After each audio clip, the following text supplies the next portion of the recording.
to this demo for HardOps 009. I'm Master Xeon, and I'll be going over new changes in this version in addition to a Boxcutter, maybe even a little bit of a Decal Maker. So to start out, I'll press Control-Alt-U to go into User Preferences, and I'll just type in 9 to just bring up HardOps 9.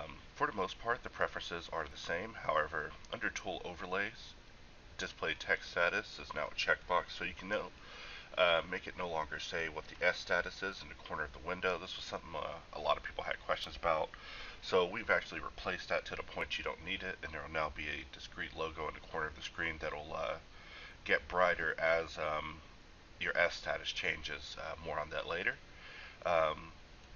In addition, there's now a key map tab that now displays all the hotkeys that are held by HardOps, so you'll be able to keep up with them and change them. If you do decide to get rid of them, don't click the X. Instead, uncheck them. However, there should be no reason for that.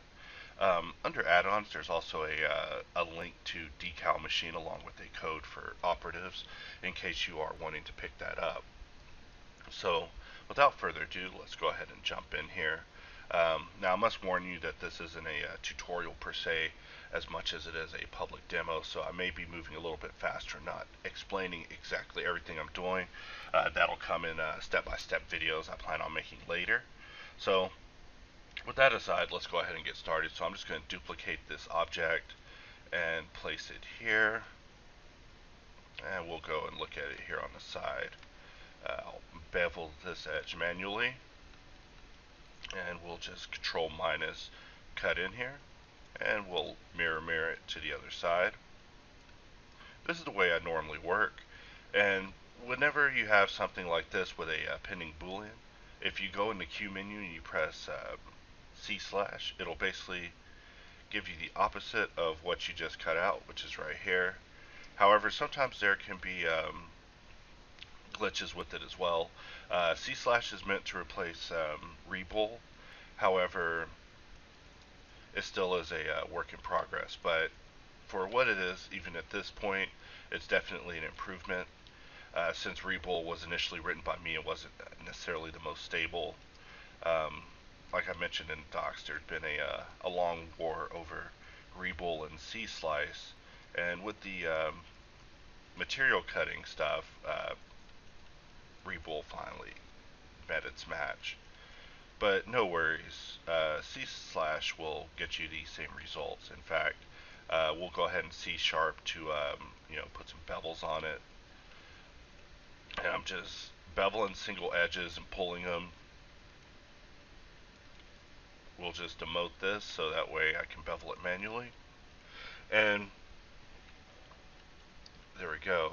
So a couple of things in HardOps that has changed is the Modifier Helper has been improved. There's these arrows here that will now collapse and expand all modifiers. These are quite useful.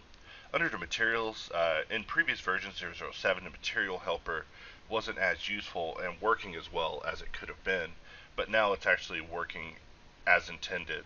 The MISC panel is my favorite. One of the things we wanted to try on this version was something I called Out Sharpening, which is basically the process of putting the sharpening parameters that would normally be in the F6 menu on the outside of it, so that way you can actually configure how you want the sharpening to behave before you actually do it. Instead of pressing F6 and doing it as a post step, for example, we would S sharpen, then press F6 and do this. And just raising this would make the computer slow, and then of course it's redoing and doing it. So this is also in the T panel, but as you know, I don't normally use the T panel. So back in the helper, also pressing Control tilde will bring up the helper wherever you last leave it. So if we close it under modifiers and we press Control tilde, it'll bring it back open. Under the modifier, same with MISC. If we close it under MISC, it'll reopen it into MISC. This was quite important since it was driving us crazy before we finally changed that. So continuing on in the MISC panel, so we understand sharps. Operator properties, this will determine if the booleans use the bmesh or the carve algorithm. The modal scale, this is also in properties, but we also put it here. In the event that you're wanting to, say, raise or lower the amount of distance you have to move the mouse in order to make changes.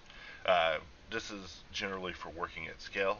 You would just set it here. For example, I set it to 100. I have to move the mouse a mile to get some changes here. So that option is there as well. Under S status, you can just revert the S status of your object at any time to any of these other ones. Normally, I use this from going from C step to undefined or C step to C sharp, in which case I would just use status reset. Um, but we'll put this back in C state. Continuing on, under mess. Under mesh options, there's options for renaming the mesh, setting smooth, shading flat, auto smoothing, angle, and the auto smooth parameter, along with show wire and show all edges. These are just things I find myself going outside of the properties to obtain. So, in my style of modeling, anytime I have to go inside the panel, I consider it a loss since my goal is to create something that allows me to work in full screen.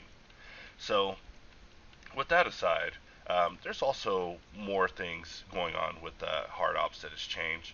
A lot of this stuff sometimes is hard to keep up with because it's a change unto another change, and then an evolution into something not even related to the first tool. So first things first, you can now select multiple objects and adjust the B width of them at the same time. Pretty handy.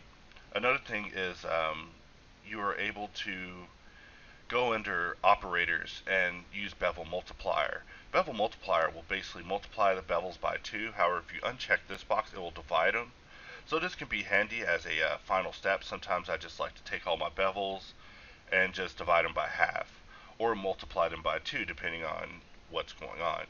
So this is something definitely worth experimenting with. However, keep in mind if your bevels are at their limit according to Geo and you push them, it's going to cause a little bit of overlap. But if you've been using hard ops for a minute, I assume everyone is already aware of that. So, let's take another look at our cube menu here because you might have noticed something else new. We'll just take this cube, place it here, bring it up, and we'll just shift select this object, press Q, and you see under Booleans there's now a Boolean menu where you can now do this stuff through the cube menu instead of having to deal with bool tool. In hard ops, we actually no longer require the bool tool since it has now gone in a slightly different direction.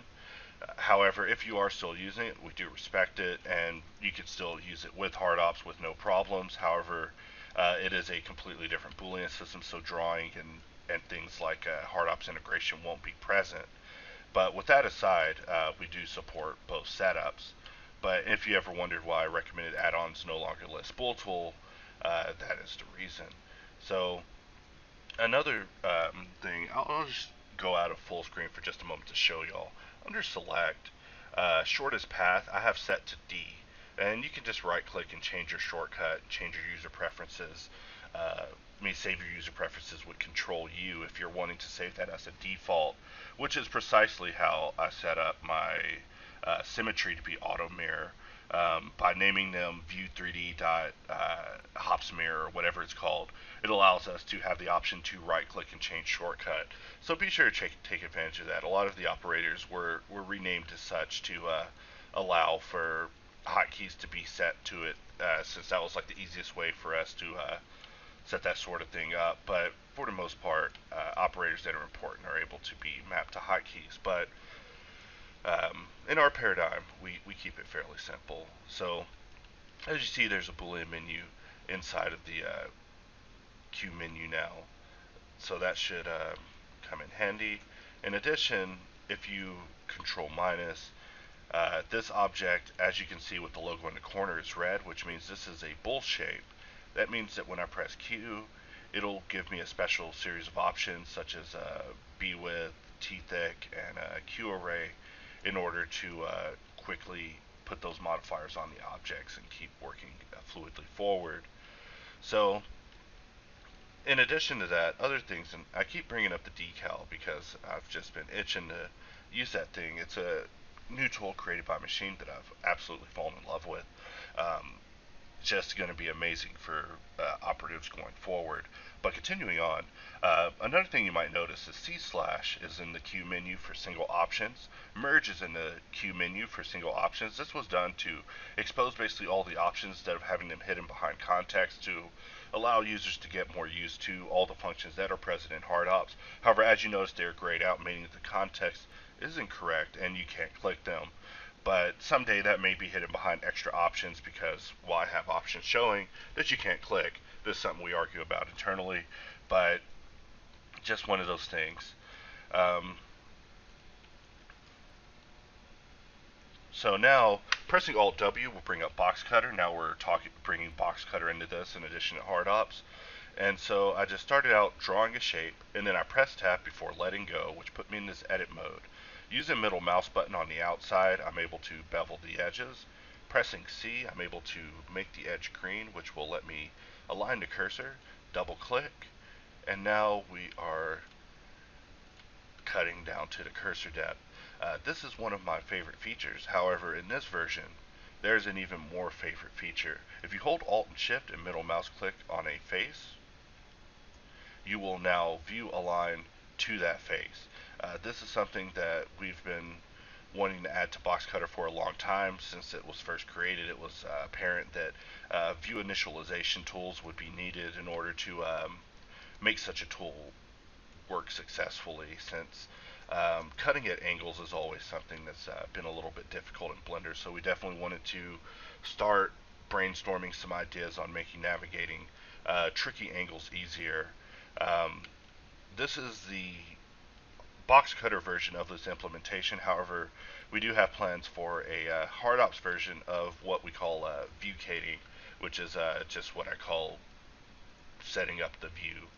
To show it again, Alt and Shift plus middle mouse button will just set us on that face with view. So that, in fact, here we'll go on the side. I'll just put my cursor here just so I cut a little bit to depth. Then Alt Shift click.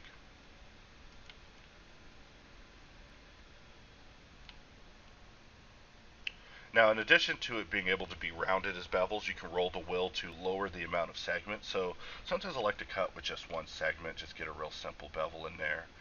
And as we can see, hotlined a little bit by cutting too close to certain edges.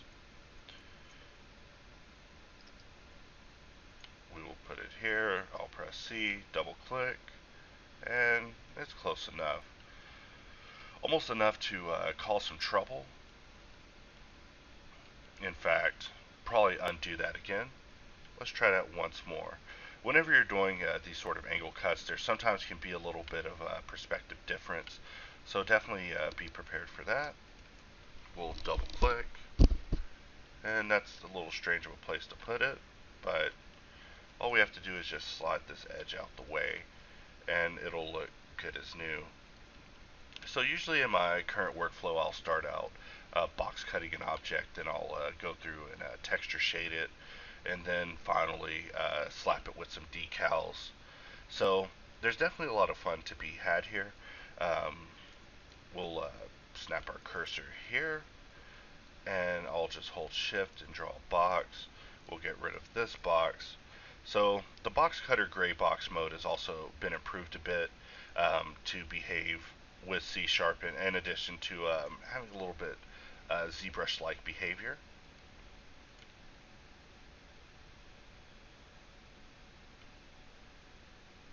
So we'll just pull this cube in, set our segments to 6.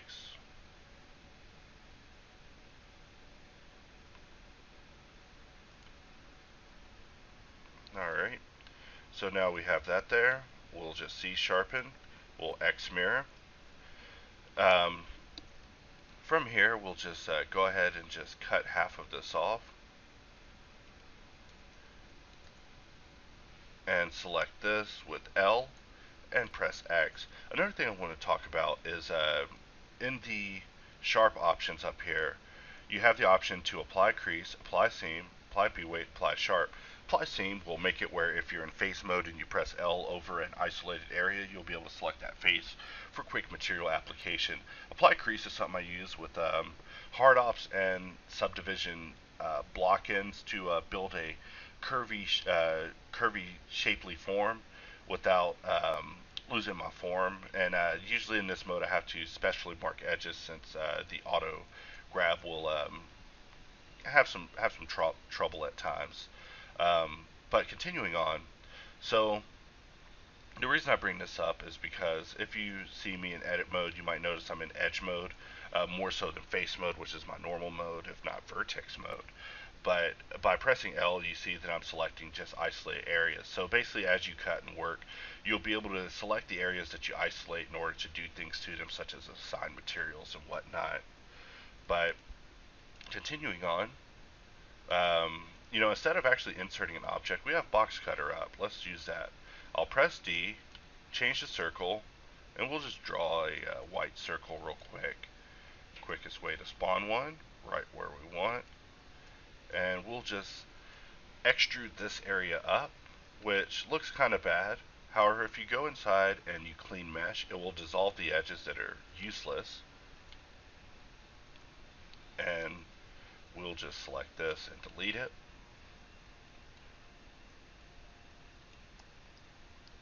So hopefully I get a chance to show you kind of the benefits of inside-out sharpening, because it's something that was definitely important to me personally.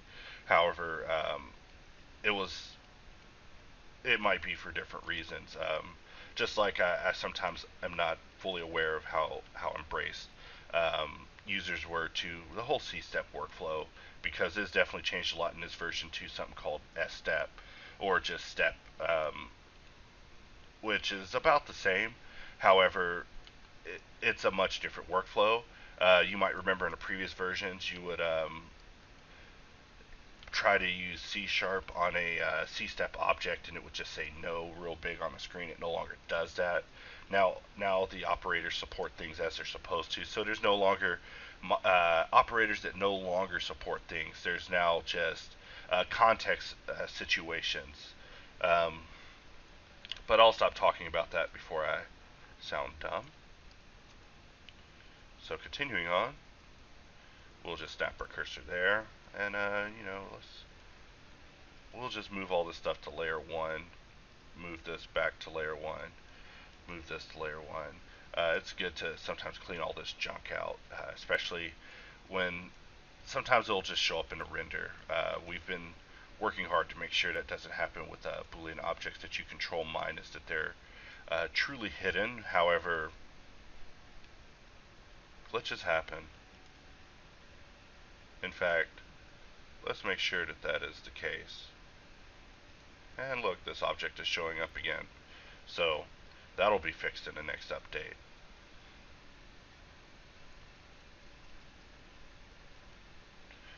But it's really not that big of a priority. That big of an issue. Just something that is worth noticing. So we'll bring this up because that small little lip will cause us some issues. And we'll C-sharpen, which caught everything, surprisingly.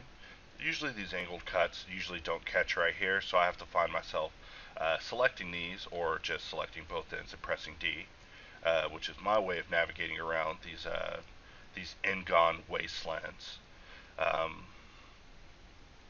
wouldn't even call it a wasteland. N-gone oasis. That's better. So now I'm just doing booleans, putting in cylinders, just blocking it in. Once we get a certain distance on this, it just becomes trivial work, because machine decal, or Decal Machine, is the bee's knees. So a few things about Boxcutter. Boxcutter's also seen some improvements. The D menu is looking better than ever, along with some options here to allow you to choose whether you apply your cutter, remove your cutter, apply to Boolean. The yellow box splits the mesh off, or if it keeps it all together, in addition to mirror options for the X, Y, and Z. Now whenever you're clicking this, you do have to hold shift and click on each of them. In fact, you have to hold shift just to turn off the X. This is something that we are discussing internally. However, it's just due to the way that pie menus work that we're stuck using something like that. Now, if we go into the Boxcutter preferences, you will notice that there's options for adjusting the position of the logo that pops up, in addition to choosing the color of the border that pops up whenever you're using Boxcutter. There's a fix for versions that are below 2.79. There's improvements to the hard ops connection, so if you're using it with hard ops, definitely use that. Um, Other than that, everything else is still pretty much as you remember. There's been some enhancements since yesterday that'll be going into the next version that I won't be going over today, and I hope I don't showcase by accident. But definitely, um, operatives, be sure to check out Boxcutter because it's our pet project that we go to whenever hard ops is at a good stopping point, or we're just tired of working on it. Like Boxcutter is the other tool, and now with Decal Machine on the scene, uh, I'm hoping that that will be a nice little dessert to continue enhancing in the meantime as we continue on with our developments. Because as we work on these tools and figure out things, it causes a chain reaction to other things. I almost wish there was a third idea to just throw things at, because sometimes hard ops is a little heavy and there's a lot of ideas that we just can't add to it because they're either not related to hard surface, they're too specialized and aren't related to hard surface, or they're just things that probably deserve to be their own tool.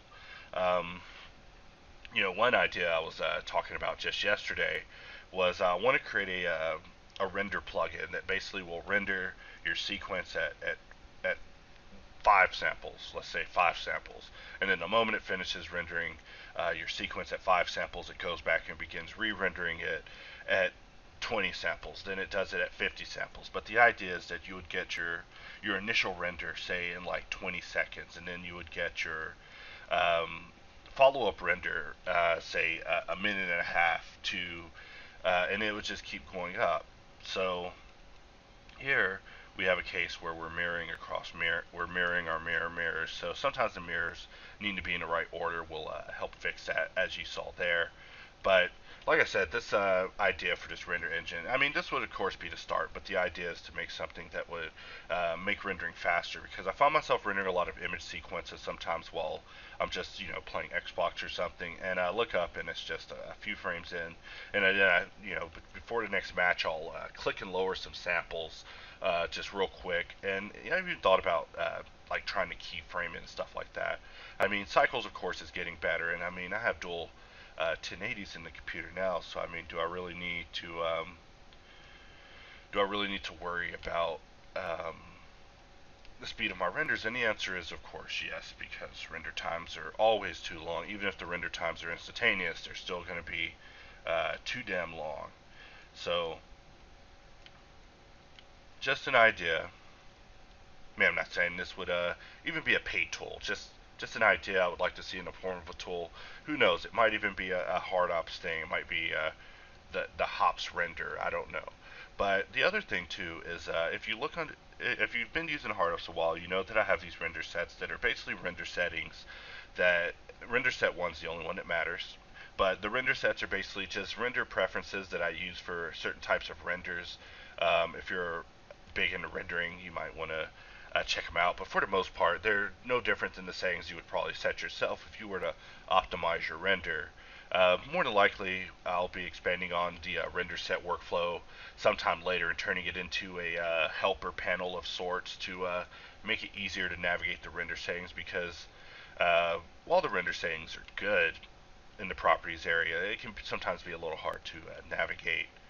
Um, so as I'm, BSing with you guys here, I'm just cutting to cursor, tabbing it into edit mode. This object's origin point is here, so I'm able to just mirror things across. The mirror of Boxcutter is, of course, going to be going across the origin of that said object, so that's important to keep in mind. Sometimes I just like to just tune out and just let Boxcutter take me. Um, maybe not in the way that it sounds there. It sounds a little um, rapey, but I just let Boxcutter just have its way. I mean, you don't close your eyes because you're modeling. So here I'm pressing Shift Z. Normally it would bring up your render, but in Boxcutter mode it brings up your grid. And here I'll just use the grid to real quick snap some points and do a nice little angle cut in there. The grid is something that we added in the previous version. It still is a work in progress, so there are still plans on things that we would like the grid to do that it currently does not do. However, the first step is always the initial implementation. If the initial implementation's there, then I have full faith that it has a chance at being revisited in the future. But if the initial feature can't get created, then we're in trouble. So the grid is one of those things that I really didn't even care about as much as say AR did. AR was adamant about. In fact, what's going on here? Oh, okay. Um, I need to hold Control, tap on Tab, drag it, press C to go to cursor, and then voila, cut to depth. Now, alternatively, if we want to just real quickly just cut a box to depth without the green line, we could just draw, hold Alt, it's done. So it is up to you. The gray box mode is what we call this, where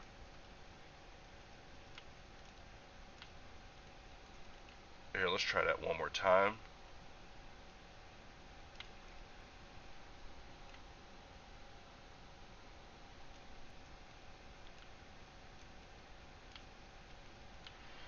Alright, we may come back to that. Gray box mode is this mode of box that I don't use as much. However, it does have its use for creating objects and doing things like running C sharpen on a object. It's like I said, it's similar to ZBrush in a way.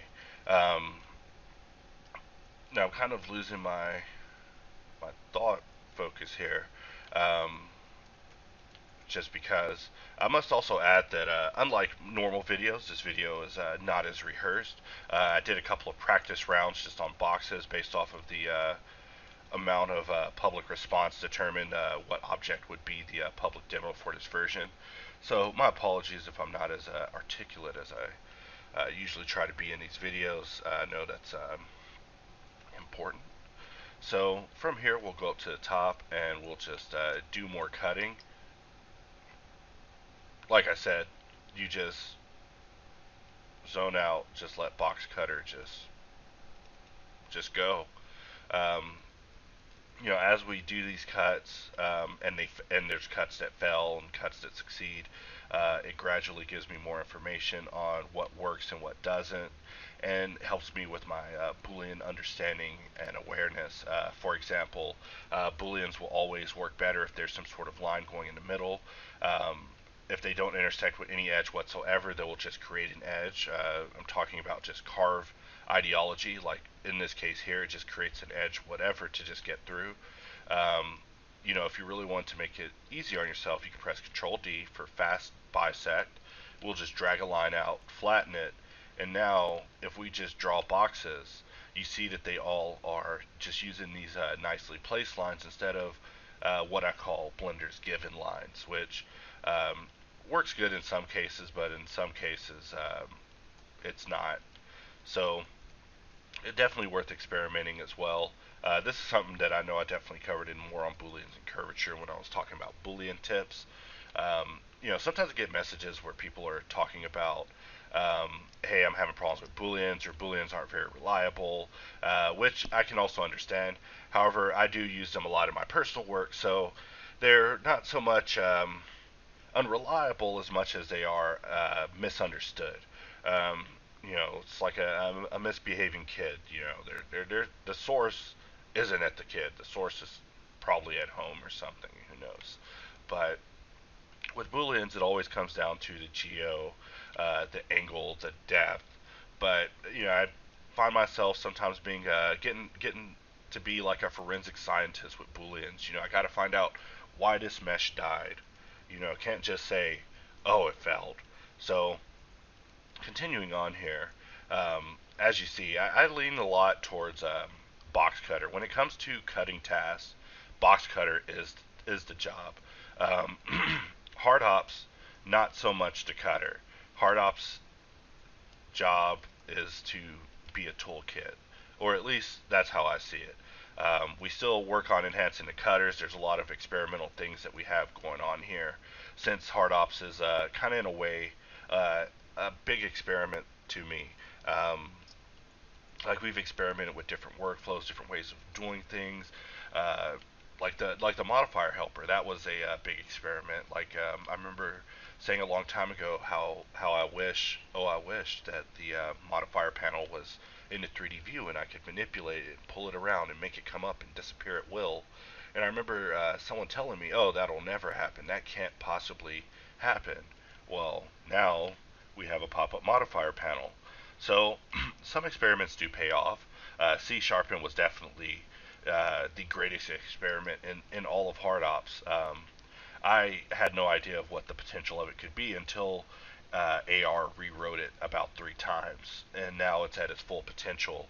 I mean, even material cutting; these are things that never would have been been thought about at the very get-go from what we were first given. So as new tools are spawned, um, new tools are created. But I'm sure everybody knows that. Which also brings me to the next thing. If you are a coder and you're looking to work with us, do send me an email at master101001@gmail.com. We're always hiring skilled coders, or as I call them, mercenaries, who are people willing to work with us for a short period of time on making specific features for compensation, of course. So if that's something that you're interested in, definitely by all means let us know. By just sending me an email if you're skilled, we could definitely find a place for you and have a lot of fun at the same time, or not a lot of fun, but still get some stuff done. But just throwing that out there. In fact, someone was mentioning earlier that the grid isn't currently compatible with Blender's grid.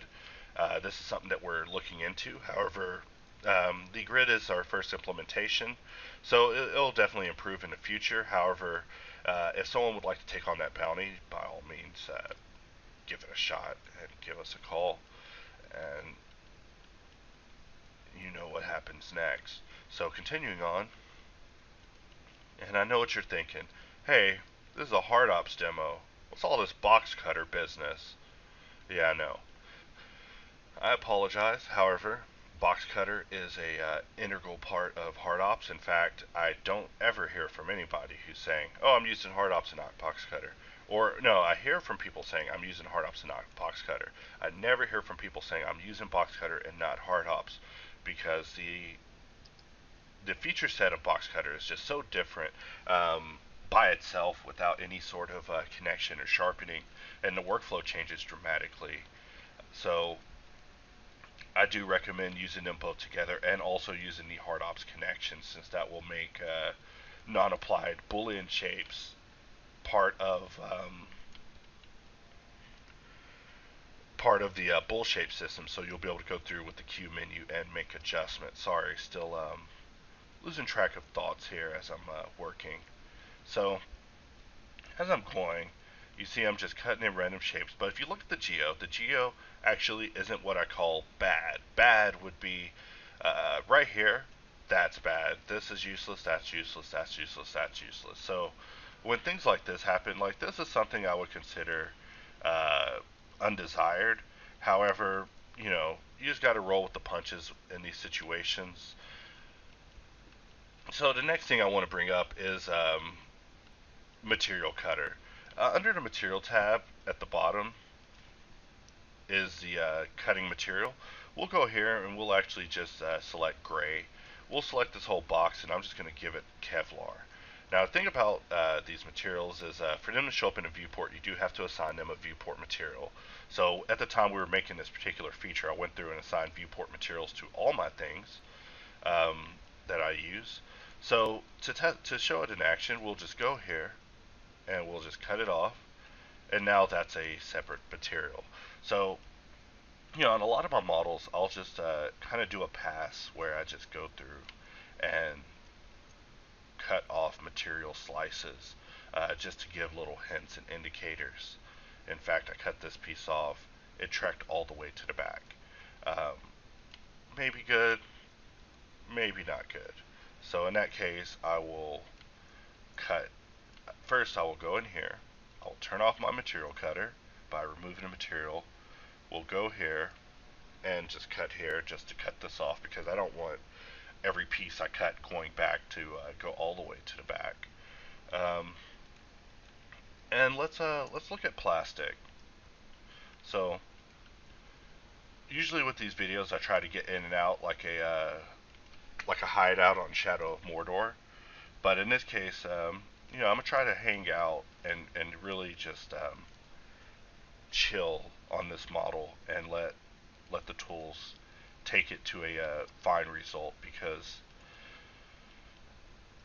it's definitely just you spending time and just clicking things and dragging things and just playing with things, just simple things to just get acquainted, and you will get a good understanding of these tools in no time.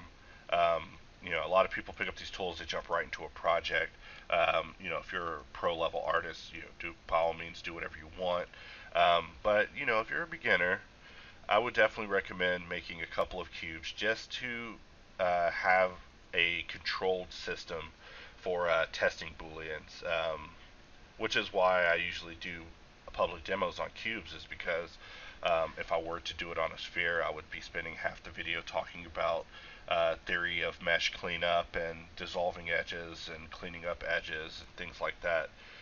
Here we saw an instance where the material cutter did not work out and the whole object became shaded. So we'll just redraw the box. Maybe it'll work this time. And it did. Perfect. So you got to really roll with the punches. Sometimes I get a lot of emails about particular glitches, especially known glitches. Not to say don't write me about glitches, but quote me on it. You got to roll with the punches. Like if something's not working, sometimes you just got to just get through the project and then find out why, or try to experiment on the operation that caused the error to find out more details about it, or even just read the console. For my system, the console is set up whenever I just press F15. Right here, it's showing all this because I have modifiers out of order when I'm applying things via C sharpening, but it'll at least give me some detailed information behind the scenes as to what's going on. So, sometimes if you're having error and you have to send that information to me, also send me the console information as well if there's things there, and it'll help us out a little bit more.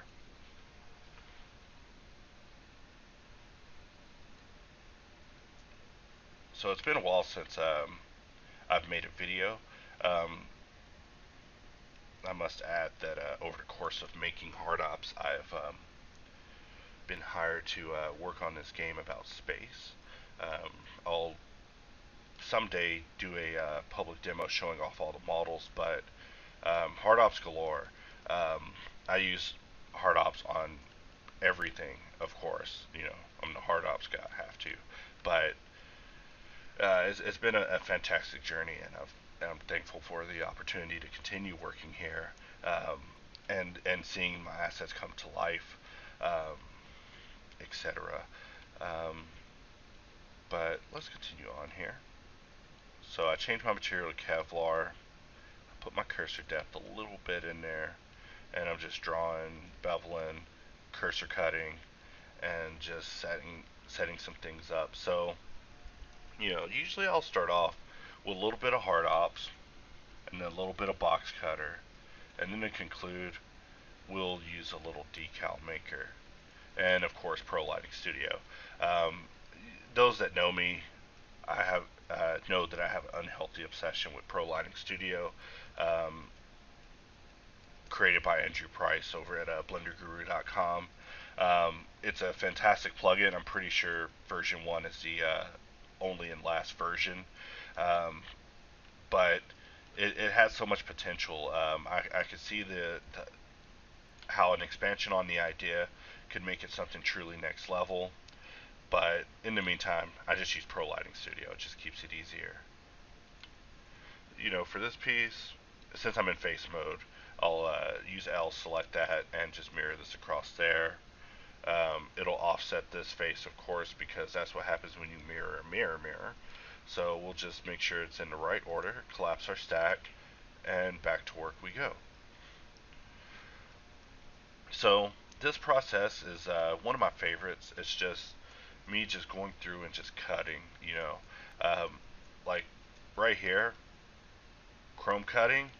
This was the initial reason that material cutter was going to be made because I was discussing with AR the potential of possibly cutting using Chrome. Just what if we had the ability to allow users to do a Chrome pass on their models, right? They make this hard surface model, they go through and they just make Chrome the bevels or the areas of the geo that they select to give it accents and add more visual interest to it.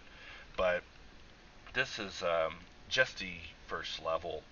Um, but for Material Cutter, there's not really a whole lot of expansions we have planned going forward for it that isn't related to the actual just cutters in general. Um, I do want to reiterate that Rebull is no longer a thing. Um, as a result of the Great Boolean Wars internally with me and AR, C Split 1, which evolved into C slash. The only reason these names have changed is because the code was completely rewritten around a different core, I guess. Whenever I wrote Rebull literally duplicated the mesh and inverted the Boolean after finding the operator. It was quite basic. So the version we have now has like I think KD tree lookup where it will look up the nearest geo that's connected to it and actually delete the mesh or separate it smartly, uh, if I understand it correctly. Otherwise, I probably sound like a dolt, but hopefully that makes sense if you're following on a technical level. Usually for the really complex stuff, I leave that to the other guys now, since my style of coding tends to create additional glitches, and they found that by having me in a lesser capacity, it creates less glitches. True story.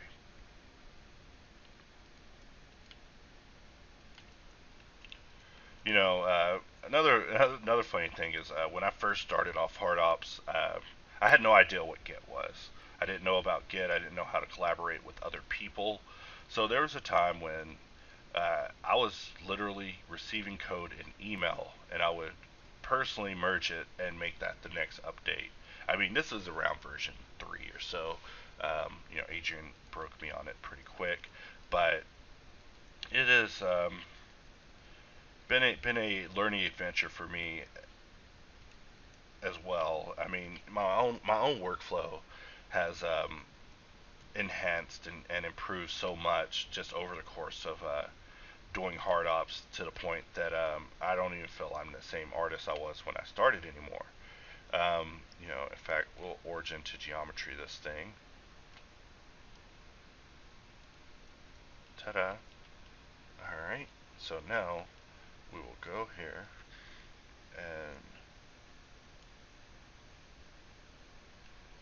take a nice little piece there. And usually when there's two pieces that converge, I like to do a rolling demote on both of them. Now right here, we see that there's an issue. Under no circumstances is that issue able to be left there. So here's what I'll do. I'll slice down, dissolve, dissolve, dissolve, dissolve, dissolve, dissolve, dissolve. So just Control X will dissolve things quickly, allow me to roll that bevel. Um, Another thing I kind of think about a lot whenever I'm working is the amount of mistakes you'll accept when it comes to geometry. Sometimes I'll be working in big details and I'll be managing the geo real specifically. Um, in order to have a level of control, you know. But whenever I get down to box cutting in the detail step, it's like recess. I just run out the classroom screaming, like, no more Mr. Nice Guy, no more fixing Geo unless it just looks bad. You know, I'm just going in here and I'm just cut, cut, cut, cut. You know, just one after another without checking the Geo, without checking the result. Not to say that this is a bad thing, but I'm just explaining this is kind of how I work. Um, but when things are off, I do try to keep an eye out for them because imperfections are never acceptable unless it's intended. In my case, if I had these boxes with big normal artifacts, it would look kind of bad. In fact, another thing too I ought to mention while I'm in this video is if you're dealing with say the normals that appear on your edges, like right here, afterwards, um, we are working on a workflow for waiting that out. Um, Someday it may be a little bit more thorough. However, at this time, I would just recommend looking into the weighted normals calculator and trying it out. Um, because there are definitely ways you can get the geo looking good without that line there. However, we put the line there because it's just easier in Blender. Blend for Web is another tool that tries to manage Blender normals, and I go through the thread on there all the time. While it is a great tool, there's still a lot of things that people request for when being able to control normals that Blender itself just can't do yet. So hopefully with the 2.8 era, we'll be able to make enhancements even far beyond what we're looking at now, because even though we're on version 9, this is by no means anywhere near the last version or us closing up or anything like that. It just happens to be the 9th version of the 00 series that we've put out. But in our eyes, it's just getting started. I mean, I always say that it's just getting started, but it is just getting started because there could always be some single discovery that causes us to have to rewrite everything. I mean, C Sharp version 2 I thought was the last C Sharp, but it's not. It ended up being C Sharp version 5 or whatever version that we're on now. And I mean, when we rewrite it, all we're doing is just changing things to increase its speed. Like, for example, C Sharp now should be a little bit faster than it was before on heavier meshes due to the fact that C Sharp, S Sharp, C slash, C split, all that stuff no longer goes in edit mode, or it shouldn't, according to the information. So here we have our object, just right there. Still just getting started with it, but now we have a start. So, even this object, I kind of like it. So, I'm going to put a cube there.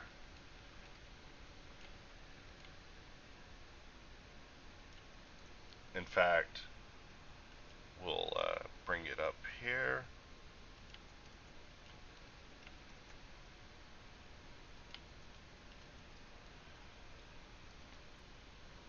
Now, I also must apologize for not making videos on the previous versions of HardOps 008 and 007.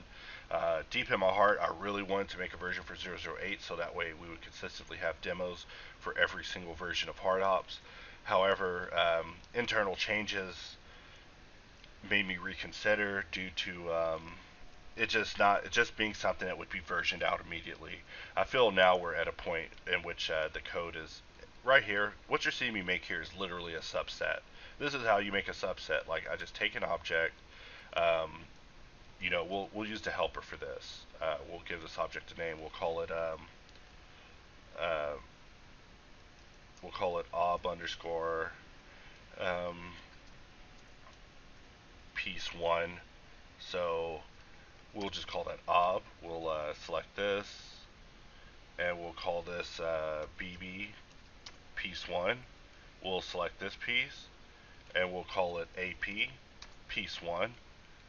So if we take this and we parent it here. We take this and parent it here. We could have both just parented them both to the AP and it would have been fine. But now we have options because it prefixes with AP. So that's how the merge is basically working. So to show it in action, in fact, now that we have this piece, I'm going to select this, choose copy merge to make a duplicate so I have it for later. And now C merge.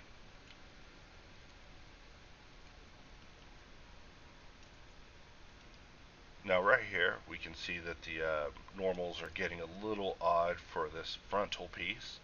So I'm just going to use the knife right here and C to constrain, cut. And we'll put one here. And the only reason I do this is because I'm just kind of specific about the shading. This is something that you don't necessarily have to worry about, but if you worry about your shading, you probably have to worry about it. And I refer to it as guidance edges.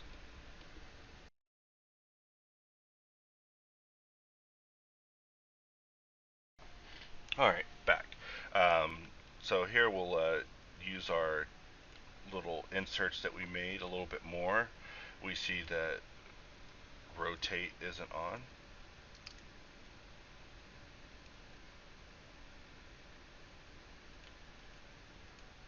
We'll just merge it there.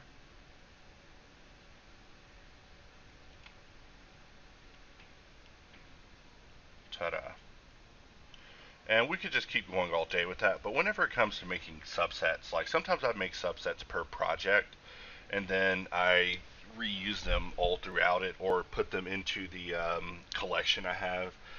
There are a series of new subsets that are going to be coming to this version of Hard more than likely there will be a bug update later whenever a certain someone gets a move on. There will be an update more than likely later that will be a update that will just add additional subsets and promotion of Decal Maker, which I haven't even started on yet.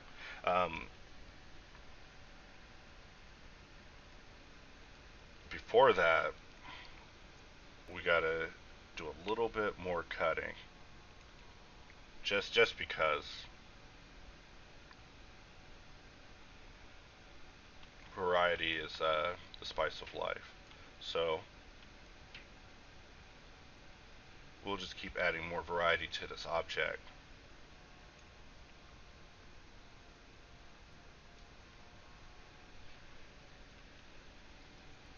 Alright, just a few little ticks just to get something interesting happening here. And so this is our cube so far, just step one, right? So let's save it, and we'll call this H9 P demo. Patrons, you can pick up the file at the designated location.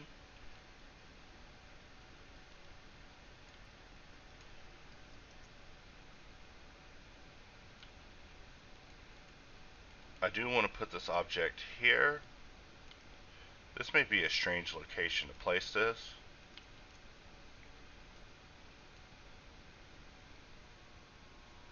Will it work out? Cross your fingers and hope.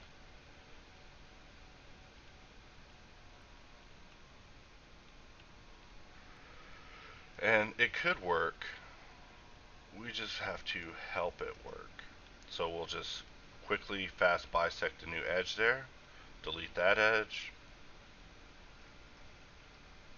And voila. So we may come back and do even more box cutting as this goes on. However, maybe one more final cut just there. And material cut is probably on, so yeah, it did exactly what I expected. And we'll just cut it here.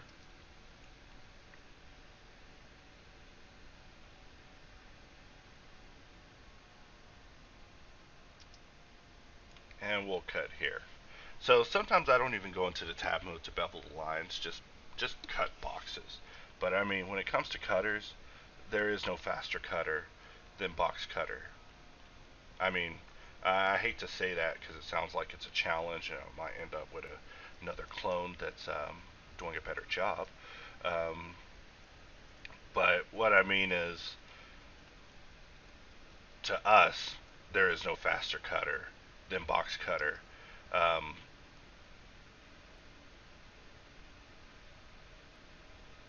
but then when we say that, it takes like 3 seconds for it to cut.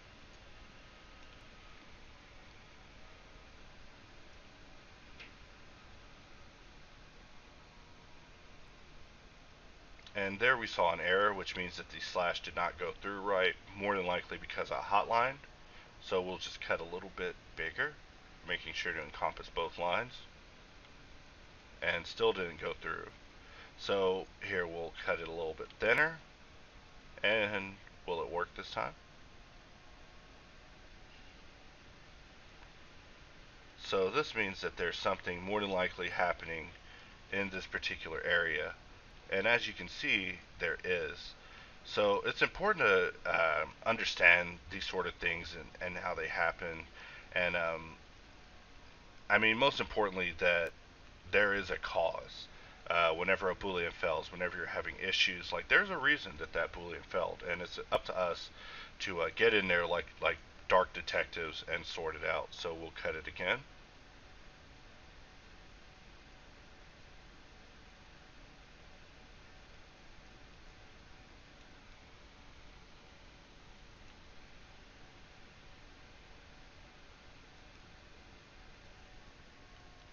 All right. Now, when all else fails, that is when I go to the classic clean mesh. I more than likely will regret that, but let's try it again because I'm now immensely curious as to why this is failing. And voila.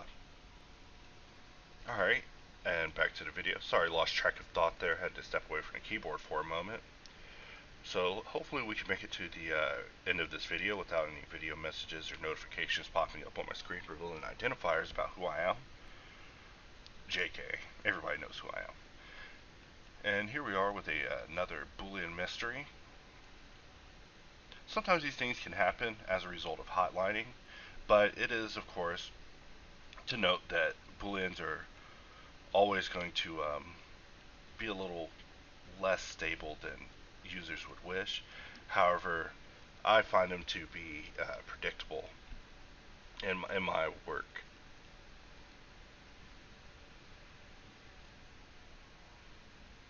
In fact, right here, I'll use Alt and Shift and middle mouse button. Why am I trying to align my view when we have tools for that now?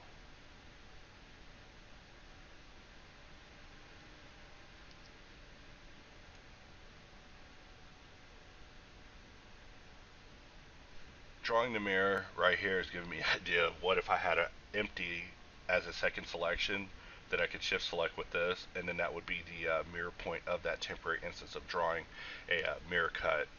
Stay tuned, maybe in the next version.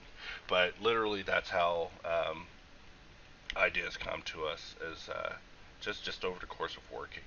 Um, you know, interesting thing is someone wrote me a while back and was saying, hey, it would be cool if hard ops could support alphas, and my response was, doing what? How? You know, because I had no idea how you could possibly get alphas in your 3D view and convert them into geo. And so, you know, we left that question at that. However, with the advent of Decal Machine, that has all changed. So I'll press escape to get out of Boxcutter. Now we're just going to jump into Decal Machine for the finale. Um, you know, maybe another thing I want to do here is assign some pieces gray.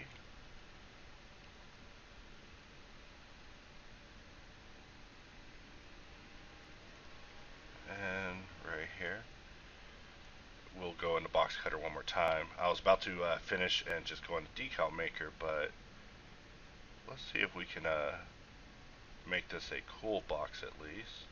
So I'm holding control and just drawing this line, and now I'm pressing X to switch it. Double click.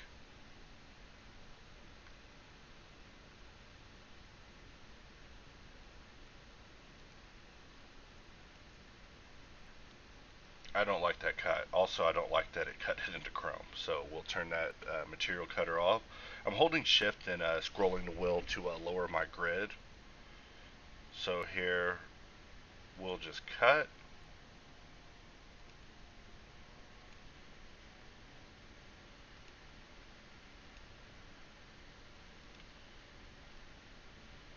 Voila.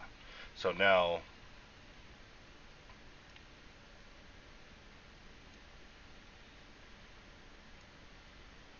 and we'll just bring this up. Voila. Double click. I didn't like that angle right there. It was a little big.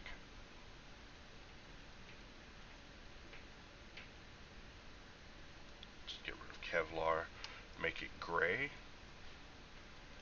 And so here we go. This is our little test cube we'll be playing with today. I'm going to duplicate this, move it to layer 2, and we're just going to remove the mirror.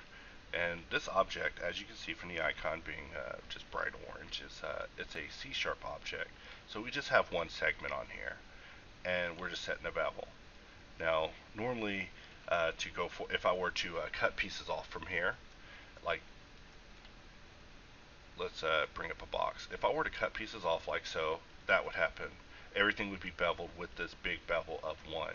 So what I'll do is I'll step, which will bake it in, and I'll tap into edit mode and Alt-H unhide it, just because in this case I know that step will automatically hide it. That's pretty much what step means. I'll S-sharpen to S-sharpen, which is beveling the bevel, giving us a nice rounded tip here. I'll press Alt-V to go into minimal mode, just so we can see it better for a moment. And, be honest, let's press Control-1 to add a level of subdivision. We'll apply it and then sharpen it, and that way we just have, actually, let's go back a little bit. Let's talk about subdivision and hard ops. So you see our cylinder here. I'll press Control-1 to turn this into a subdivision object. We'll apply it, which got rid of our booleans, our bevel, because everything has been converted into a sharp from bevel width and crease and all that. For this reason, we added a new feature in hard ops under Q and operations called S-sharp manager or sharp manager. If you go here, normally every time I use this, no matter what, I've never clicked this, this exists just for what ifs, but the only thing I ever click is this part. I click sharp and I check all those and I click OK, and all my sharps are back to being creases again. This is something that back in the day I used to have to go in, press Shift G, choose sharpness, press Control E and mark crease, mark bevel weight, mark seam, mark sharp. So now it's just a little bit easier. So with that, let's go ahead and continue. We're going to make a detailed cylinder to replace the previous cylinder. In Boxcutter mode, we'll cut the tip off. And we'll cut off the other end. And we'll just cut a few little ticks in here, just why not?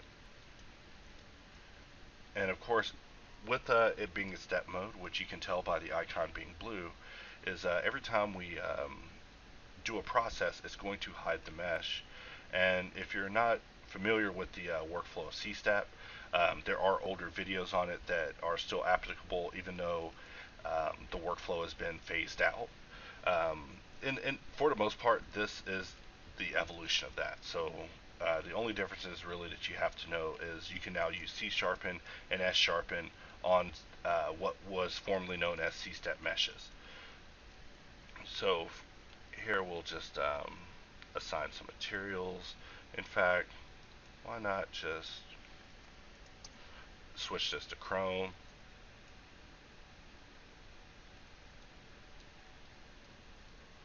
And we'll just cut this off. And here we'll switch to plastic.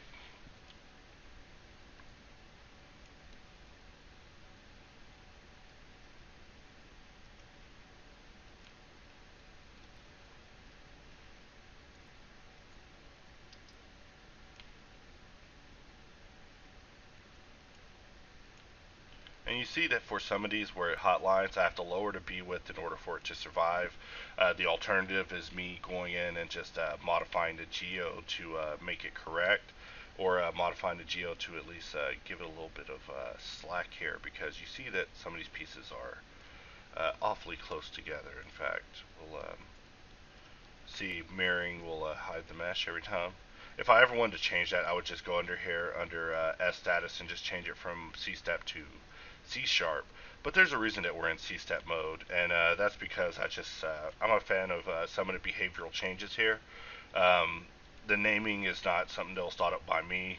In fact, the whole workflow was actually thought up by AR, so this evolution is also brought about as a result of him. So now, let's see what we want to do. An interesting trick here that I like to do is I'll auto mirror, which will put a seam in the middle. I'll press F, and then I'll mark that sharp. And then up here under modifiers, I'll just uncheck merge, so that way there's a nice little split. And, we look at that, and we look at that. It's already looking much better. But I know what you guys are saying. Hey, where's the Decal Maker? I came here for Decal Maker. Alright, hold on to your bootstraps. So basically, if you press D, it'll bring up Decal Maker. If you're in Boxcutter and you press D, it'll bring up Boxcutter. While this seems like it would be something that maybe isn't a good idea, I think it's a great idea, and was personally quite happy to see it. I was like, this is awesome. It's like you switch between Boxcutter and Decal Maker. It's almost like our own modes, but in hard surface. So hopefully that idea can expand into something more interesting down the road. However, in fact, before I even get started, let's do one more cut here. It's just begging for a cut there. However, I did cut too close to that other edge, so I hotlined, so we'll just pull it away a little bit, just because I don't want to clean it up or slide edges. But yeah, here we go. That is our object. So now, if you have nothing selected and you press D, it'll bring up a series of decals. These decals are not related to hard ops and are made by machine and are related to the plugin Decal Machine. So definitely check that out if that's something that you're not aware of. If you're a hard ops user, there's a discount for customers to pick this up.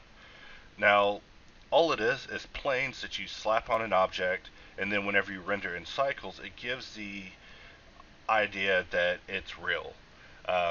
When I first saw this, I was totally blown away. I'd been seeing this guy named Machine doing these crazy, crazy designs on BA that were curved around objects, and for the life of me, I couldn't figure it out. I remember doing machine tests to try to understand his workflow better, and it was like, how on earth is he curving detail in here? We'll take this one and delete it. So for this decal, I projected it using Decal Project. However, sometimes this creates a little bit of garbage. With this plugin being new, I must add that it is a work in progress.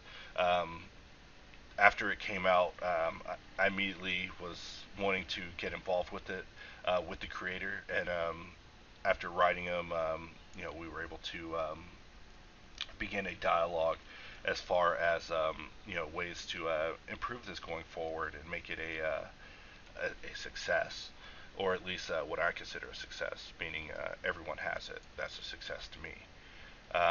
Interesting thing about it is you're able to do cuts and stretch things out like I'm doing here. D for decal project, D decal project to just project decal down. Always a little bit of strangeness with my workflow. However, this is something that we're discussing internally on ways to improve. So don't be surprised if there may be dramatic changes in the next version. But I definitely am expecting more stability going forward. But for a very first version, this is the most promising first version of something I've ever seen. Whenever you're mirroring these things, you want to make sure that textures UMV is checked, since these are using a parallax shader. and that shader is able to be disabled and enabled when needed. But in my case, I just decal and go.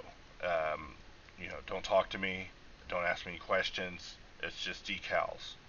Um, I'm not saying that to you, the user. I'm just saying when I saw this and I first was using it, like it was like Boxcutter. Like Boxcutter was a revolution in my eyes. When I saw it, it was like, holy mackerel, you can cut even faster than cubes. I never even thought that the inserting cubes process was the part that was bad, um, but it turned out it was, and that there were improvements needing to be done. So, with this one, with this particular one, what I'm gonna do is go sideways, and we're just going to say put let's see, under mesh tools, twist 360, and instead of arraying it at 8, we'll array it at 2, if it lets us go in and edit the properties here. There we go.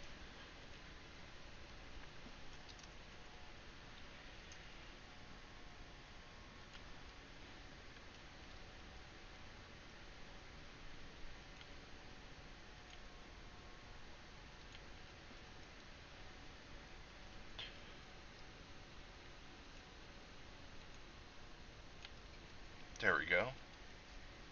And this is something I've just been kind of experimenting with. Just since I've been using Decal Maker, like I'm determined to create like different types of decals that have not existed. In fact, it's kind of rekindled my love for inserts, where I'm like, maybe I should go ahead and try to make this next idea of inserts. The idea is, of course, to make animated inserts, like insert you insert, and then they are rotating or spinning or whatever the case is.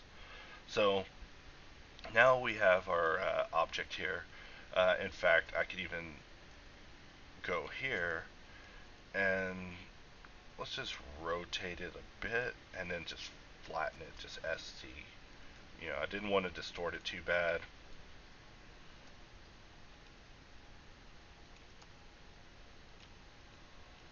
Alright.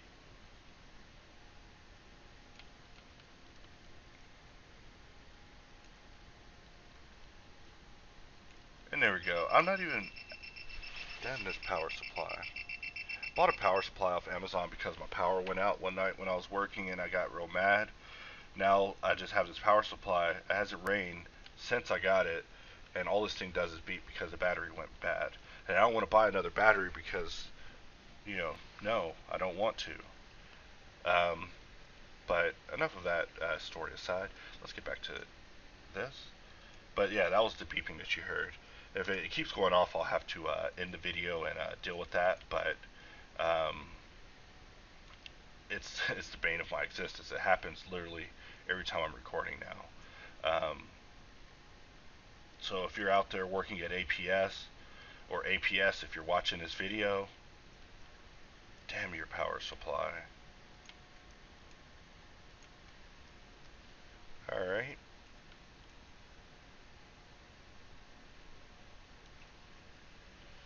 And we could even go even further. Another thing I always wanted to do was cut in light. So here we'll switch to my LN.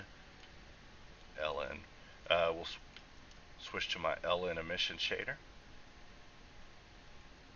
Purchased from Blender Market. And we'll cut it here just to take a little bit more from it because it thought we were done. Smash was like, I'm done. Well, you're not. So now we render it. This thing looks crazy, or at least to me, looks pretty good. It could look crazier always, but definitely a start. I just wanted to kind of show y'all how I'm using it. Now, whenever it comes to the way that the creator who made this is using it, he's using it slightly differently. If anything, he's actually using it correctly, and I am not using it correctly in my context. I'm just using it in a way that suits my workflow. Um, so some of the things that you see me use, I'm probably not even using as per the manual. I just briefly reviewed it, watched the videos a couple of times. This thing, wait, let's go back here because a lot of things happen. Alright, so there's a plugin called Group Pro, which is basically, it allows you to press Control X and group things together, like so. Now, the cool thing about this is you can also set your group origin to the 3D cursor.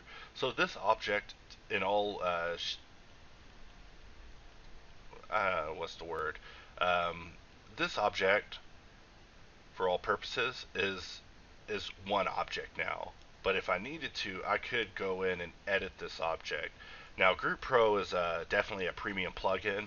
So, I mean, if you're working professionally, by all means, go pick this thing up because it is fantastic. Being able to just quickly put things where you need them and not have to worry about, for this option, we're just going to mirror it real quick. There's another plugin that we're working on that may come out sometime down the road called Relink. There's also a chance it may never come out because it's just not even a thing. But when it comes to Group Pro, it is something that I use alongside it just to, in fact, for this one, we're going to make unique. And making unique will allow us to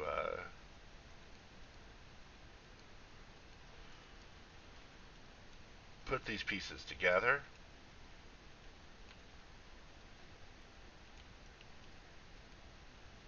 Actually, let's try that one more time.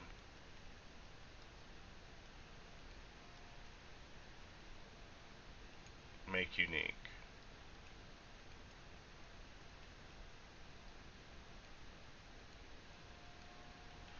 And so we'll go back in here, take these parts, merge them together, and we're just pulling it back.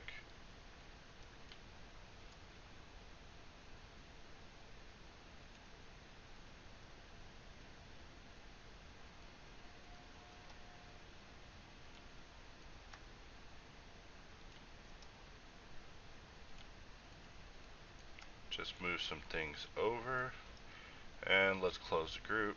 And so we have,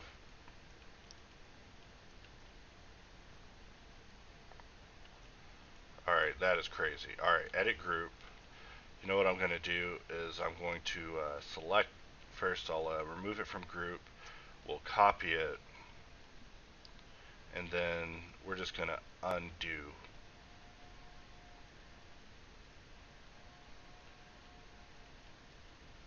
Twitter.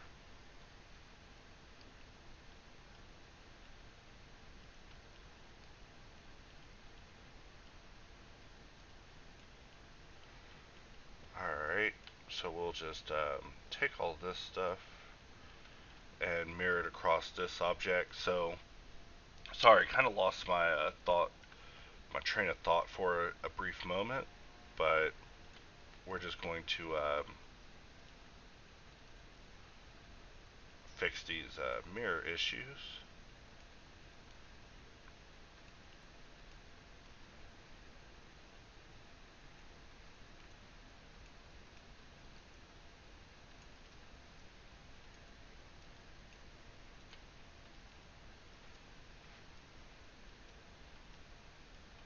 Alright, and then we'll just parent everything to this object.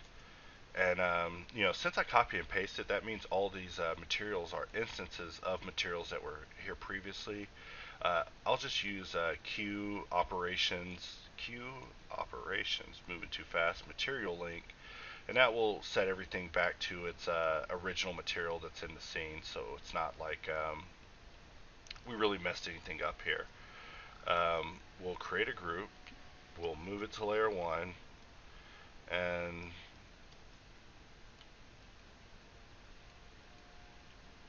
the heck is that green box? Ah, it's the old one. So we'll put the new one there, we'll relink it, which will mirror it across. Relink is something that we'll probably go over down the road. If you're not using relink, it really has no use to you. It's just something that we're experimenting with. In fact, not even so much now because we started putting our energy into other tasks. So now we have our cylinders in here, and things are looking pretty good. However, if we wanted to, we could even make a Group Pro asset.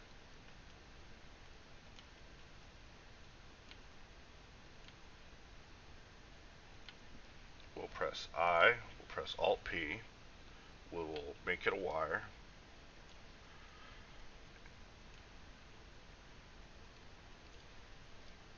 And in this case, I'm not even going to go through the whole work of making it an insert brush because we're only going to use it for one more place, and that's just right there.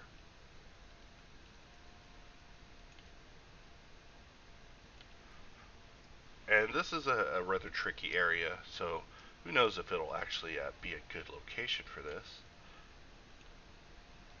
And I see that this video is a little bit on the long side. However, we're going to continue going regardless, because I haven't even put decals on the cube yet. But, you know, what's the harm in a good long public demo to hang out with you guys? We'll change this to chrome. We'll also see a little bit of a normal artifact in here because things just got real messy when we cut a cylinder into a cylindrical area, or we cut a cylinder into a rounded area. So now we render it, and things are coming along. So now, to just wrap this up, let me just show you how quick it is to detail something. So instead of just placing AP planes and merging, I mean, usually I will, God, that was a whole bunch of nothing. I will always probably be using inserts in some way or another, just because I am a big fan of the physical geo. I like being able to go from cycles to octane. Speaking of which, I hope to someday make Decal Maker support octane. But just from these 4 or 6 that we've placed here, you can already see it's going to be very serious.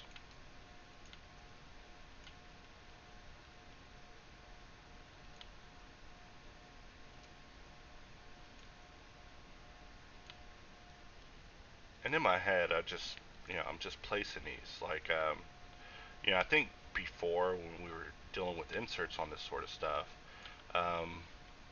we would place a limited amount because, it's so much work to place an insert, line it up, um, fix the geo, get it to look nice. I mean, I really trip out on thinking that if Decal Maker never would have been released, um, someone might have let me think forever that they were using hard ops to make some of the most impossibly difficult shapes ever. Like,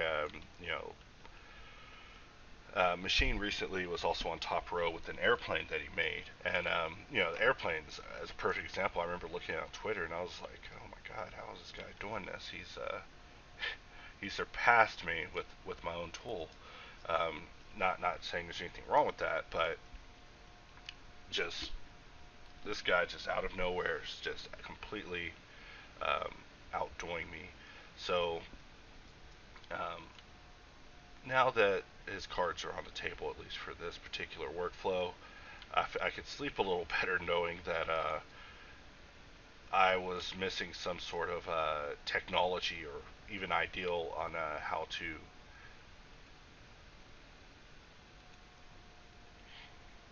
Alright, let's see, I think I may have made a mistake.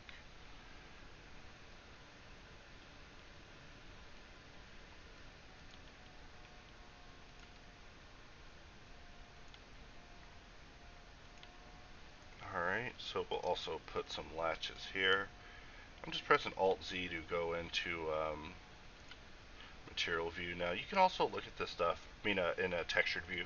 You can also look at this stuff in material view, and you can kind of see the bump mapping and all that stuff, and have a better physical idea of what's going on here. But in my case, it just makes my computer a little slower. So I'll just use my imagination and know that when I press Shift Z, these things will look very physical.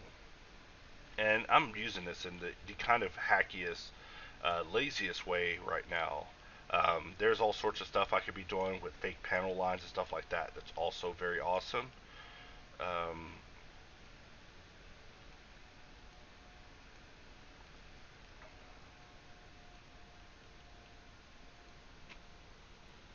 Alright, I took a moment to select everything just so I can demonstrate this in action.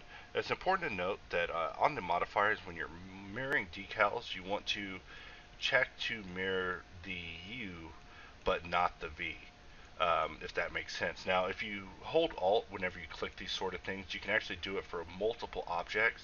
So in this case, I have U checked for all of them and V not checked for all of them. This is something that will be improved in a future version of HardOps. So keep that in mind. We'll render for a moment.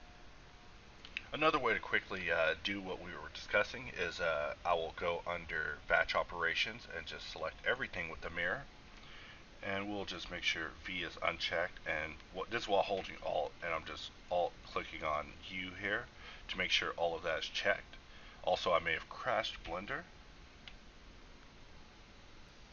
Blender has stopped working. What does that mean? JK, let me reopen. Alright, so for the decals, it's all set, which is what matters. So now let's go ahead and do a quick render. And we see that these details are just too large.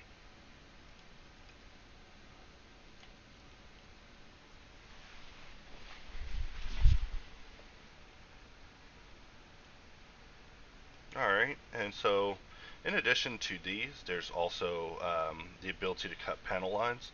Now, panel lines is something I was actually explaining to the creator of Decal Machine last night that I'm slightly afraid to use in demos due to its variable nature. Not to say it's not cool, but, and there it goes, working perfectly the first time.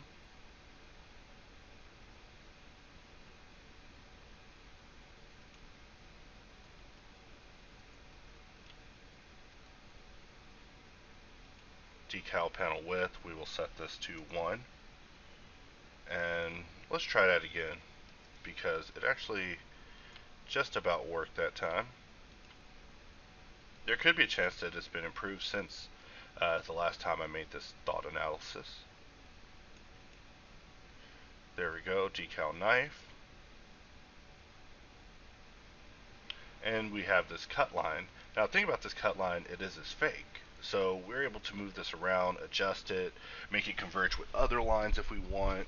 I really can't stress enough how cool this tool is. In fact, we extract source, which means that I can use the same thing I used to make that previous line. We'll just drag it over here, D, cut another line in, and we'll just mirror it across itself, and then across the yard.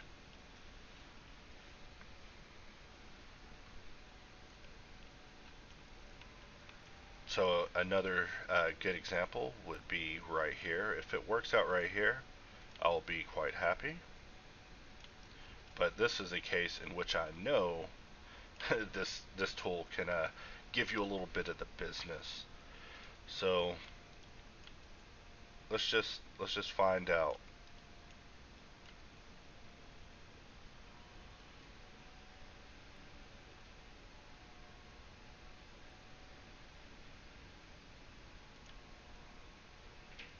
I never made a shape like that before, and it worked out. So we will clean the mesh. We will D. Ooh, almost. decal slice.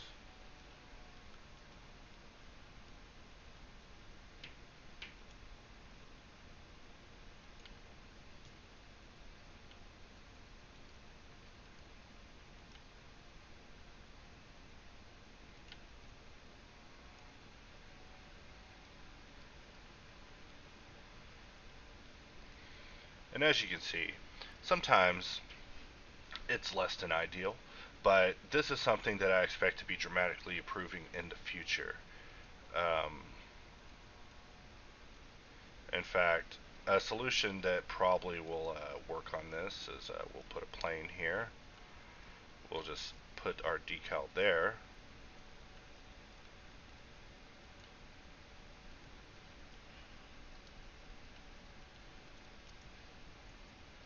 And we'll just go through and delete only faces. And we will force it to work, because having a panel around that area would just look awesome. Alright, so D, panel unwrap, and we will give it the same material as this.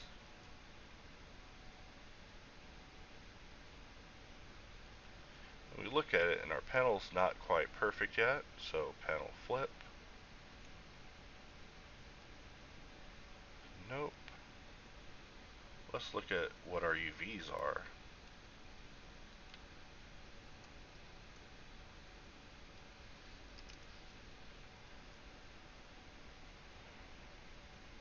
And voila, done.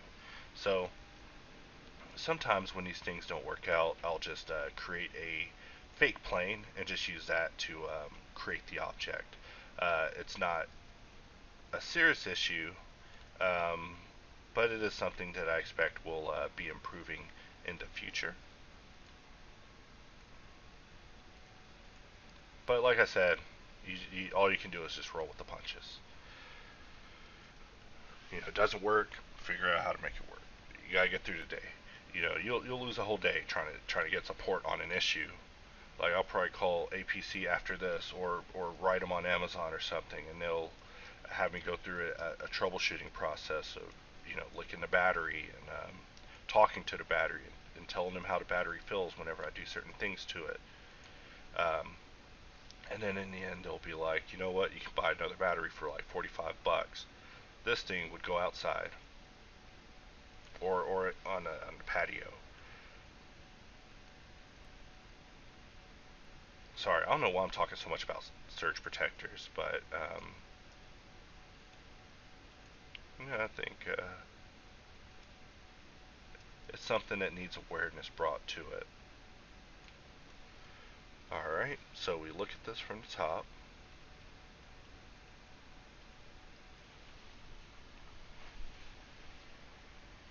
So at this point, I would say this cube has been upgraded into what we can call a serious cube. I just made that term up.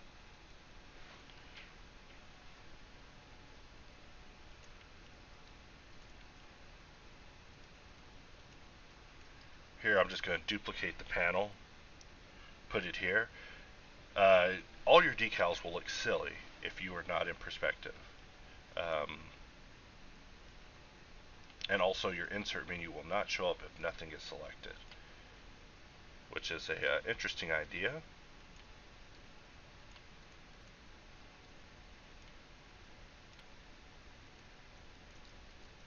Alright, let's see how that looks. Champion level.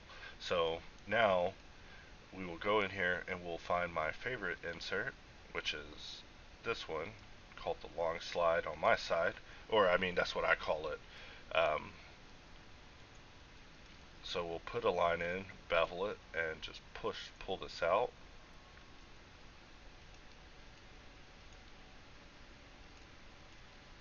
And we will mirror, which will mirror the textures properly.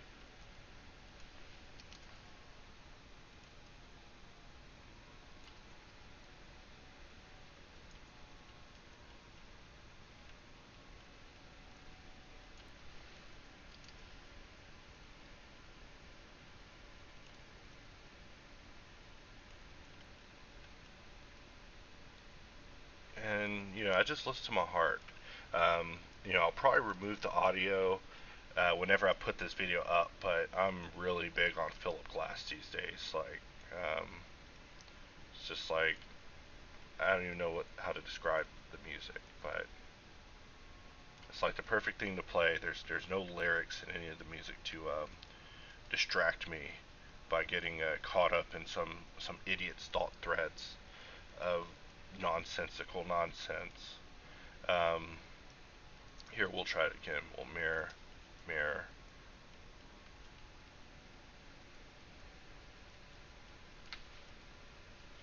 And here, we will put this detail here. And also here. This is probably I thought it was a screw. This one's a screw. Alright. So we're still not done. We're just getting started with our decals. So continuing on, I do like this series of circles.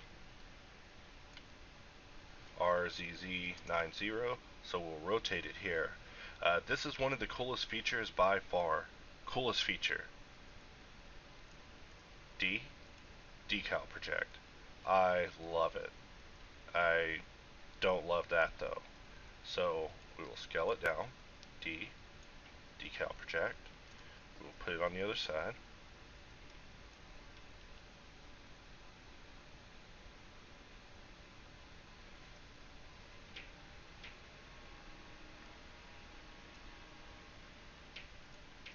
And so for this one, we'll extract the source, because that's a thing, giving us back our decal, and we shall decal project. And that's not going to work out. Decal project.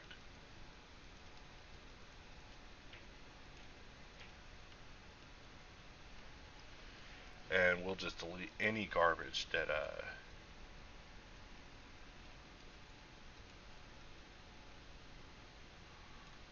just get rid of any garbage we don't want. And of course this requires orthographic view.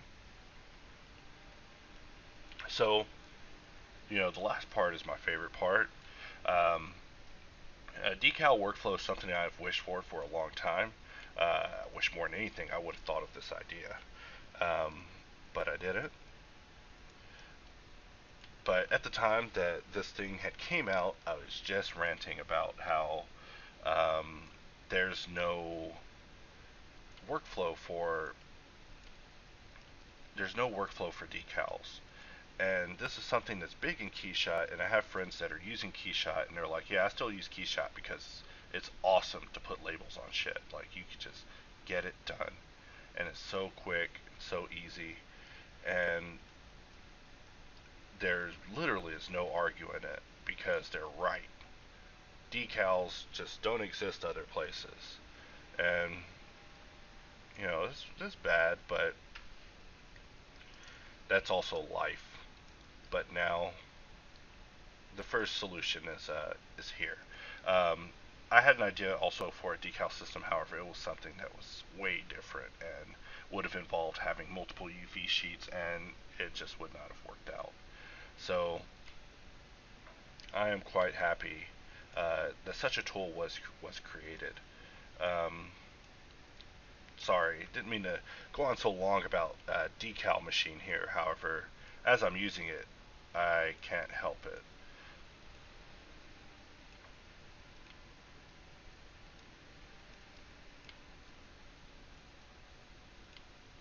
And these objects, I'm just placing them. I'm not even sticking them onto the surface like you would expect that I should. I mean, I definitely should, but I've experimented with getting away with very little on this thing. So now let's go ahead and look at this.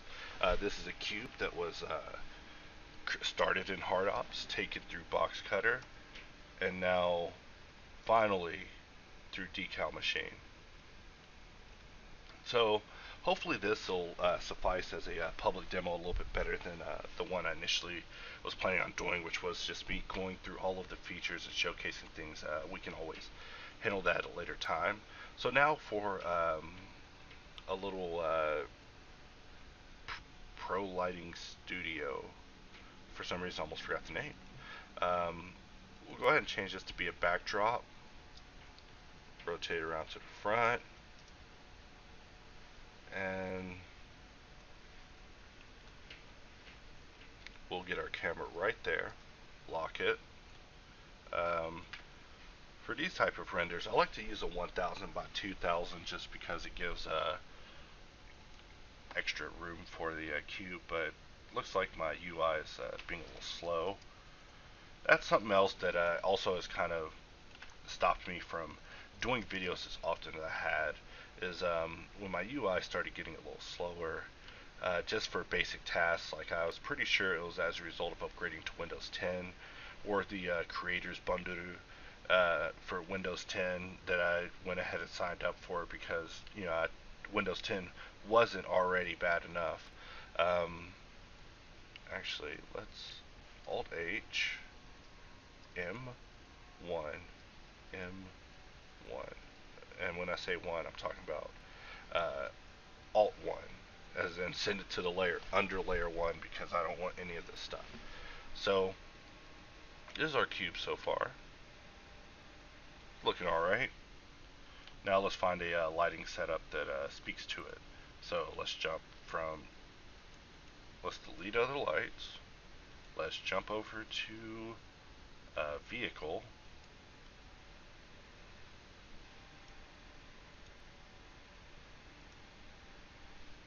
Where there's always a lighting setup to just do the job. I used to be all about setting up the scene and putting in the lights. I mean, I still do it from time to time. However, sometimes it's a little easier for these little tests to just use an automated solution, especially one as well made as Pro Lighting Studio. Let's go to Object Setups.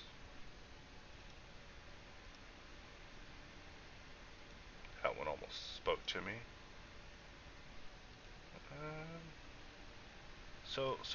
So difficult to pick one sometimes. That one looks pretty cool, but we want a little more frontal light. So many rear lights.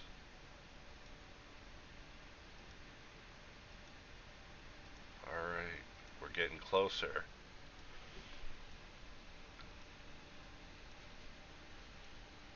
It also goes without mentioning that Render Set 1 uses Filmic rendering as a basis, and I'll probably be updating it even further to deal with denoising. However, as of right now, it still is, I guess, being put in. In fact, actually, denoise is in this version, the build bot. Let's just lower it to 0. Bam, we're denoising now. We're the denoisiest kids on the block. I still haven't found a time to go through the wiki and read about denoising, or the thread. I mean, I've read through the thread a little bit, but I don't quite understand it. AR explained it to me a little bit yesterday, enough to understand that 0 is just full on denoising. But I hope to spend a little bit more time with that. I've been testing it out on my renders.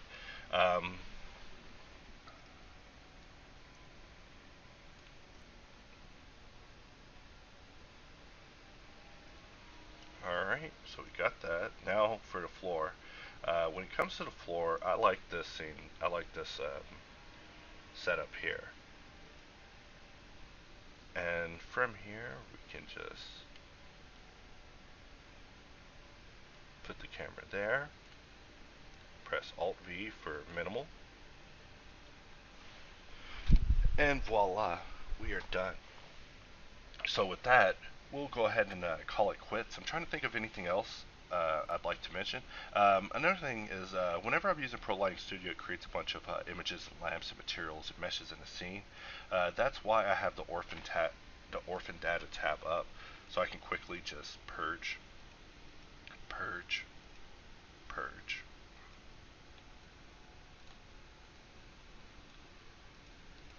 Like someday we may make a button that will handle that task, but I do find myself purging a lot, and it's useful, especially when you don't want your Alt M panel to be full of additional materials that you didn't ask for. Um, Another thing I guess I want to do before I get out of here is on layer 0 I have this sign. We'll move this to layer 1 and just kind of look at it. These aren't related to Decal Maker, but I use these on objects that I, I use these on objects that just require labels. Just keep a label in my scene. This is from a label set on Gumroad by Pierre Sketch Rogers. You can get it for free by just looking up Pierre Sketch Rogers Gumroad or Sketch Zombie, and you'll be able to find this. So by pressing Alt Z, we're looking at it in textured mode. You notice that when I slide edges, it starts distorting it. We'll just use the F6 menu and choose correct UVs. Now, anytime I add a loop cut, it's fine. So all I'm trying to do is just separate this single label. I mean, I may even talk to Machine about adding these to a Decal Maker, since they would be some cool decals. But I am also personally in talks with them on trying to get some personal decals added to Decal Maker to further make it uh, awesome for those who are picking it up and are using hard ups at the same time. Um, so I can't wait to expand on the ideas that are already started there with more decals and things like that. But enough talking about decals. Sound decal crazy. You wouldn't be far from the truth. So we'll just take these.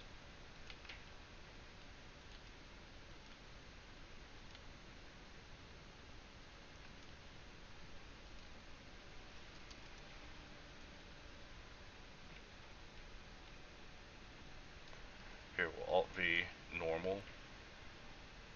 What is catching us? Probably one of these lights. That's another thing that drives me crazy. Is I hope someday in the future, Blender has an option to set mapping to set snapping to not occur on all objects. That you can have objects that you will be able to turn snapping off of, where other objects just won't be able to snap to it. Like I feel that adding that would become quite useful, especially if objects could have a toggle to determine if they could be snapped to or not, or just completely ignored by Z buffering or whatever it is that does the snapping. Just a thought. Um,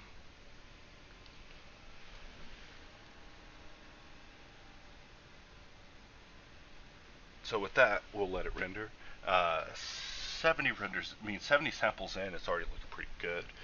For my render set, it renders up to 1600 samples. So sometimes I just step away, play a little Tetris, eat something, and just let it go. But that will wrap up this HardOps public demo for HardOps version 009. Like I said, I'll be going back and doing videos about the individual features as time goes on. I'll try to get that done maybe within the next week or two. So definitely stay tuned for that. If you have any questions about HardOps, of course, email me at masterzeon1001@gmail.com. If you're a customer, of course, leave a comment or something, and we'll be able to get to you. If you're dealing with support issues, of course, send me an email. Of course, with every version that comes out, there's always a release log for both HardOps and Boxcutter. Soon I may start writing them for Decal Machine as well, but also always be sure to read the release log prior to upgrading to a new version, since sometimes there are fundamental changes that may be inconveniencing to new users. But I think I've talked long enough. I'll just close it out here. I hope everyone enjoys this version. I'm sorry I didn't focus as much on hard ops this time, but there is more than enough cool stuff under the surface to keep everyone interested. and happy blending.